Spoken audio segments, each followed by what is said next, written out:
নারায়ণগঞ্জ। আমরা এই নারায়ণগঞ্জকে একটি সম্প্রীতির শহর হিসেবে পূর্বেও ছিল, এখনও আছে, ভবিষ্যতেও থাকবে।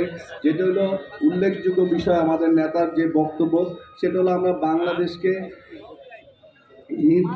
ধর্মীয় বিবেচনায় আমরা বাংলাদেশকে দ্বিধাবিভক্তি করার যে একটি কূট ষড়যন্ত্র বাংলাদেশে দীর্ঘদিনভাবে প্রচলিত ছিল, সেই প্রচলিত ধারাটাকে ভেঙে দিয়ে আমরা নতুন একটি বাংলাদেশ বিনির্মাণ করার আহ্বান জানিয়েছেন আমাদের নেতা।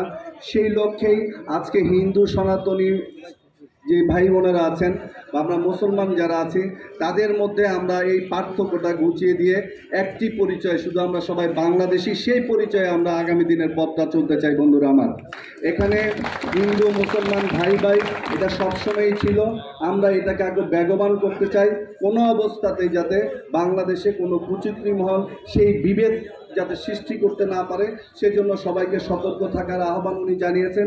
সেই লক্ষ্যে আমরা হিন্দু নেতৃবৃন্দর সাথে যারা আছেন তাদের সাথে আলাপ আলোচনা করে প্রত্যেকটি পূজা মণ্ডপে আমাদের জাতীয়তাবাদী দলের পক্ষ থেকে সমস্ত স্বেচ্ছাসেবক দল, যুবদল, ছাত্র দলের নেতাকর্মীরা তাদের ভলেন্টিয়ার হিসেবে তাদের পাশে থেকে কোনো রকমের বিশৃঙ্খলা যাতে কোনো ষড়যন্ত্রকারী না করতে হবে, সেভাবে আমরা সচেষ্ট রয়েছি। আমরা বিশ্বাস করি আগামী দিনের এই বাংলাদেশ বিনির্মাণে এবং নারায়ণগঞ্জকে আধুনিক বাংলাদেশের একটি উন্নত জেলা হিসেবে রূপান্তরিত করার ক্ষেত্রে মুসলমান হিন্দু ভেদাভেদ ভুলে শুধু আমরা নারায়ণগঞ্জবাসী ঐক্যবদ্ধভাবে বিষয়ে কাজ করতে পারি, সেই তৌফিক যাতে আল্লাহ পাক আমাদের দেন।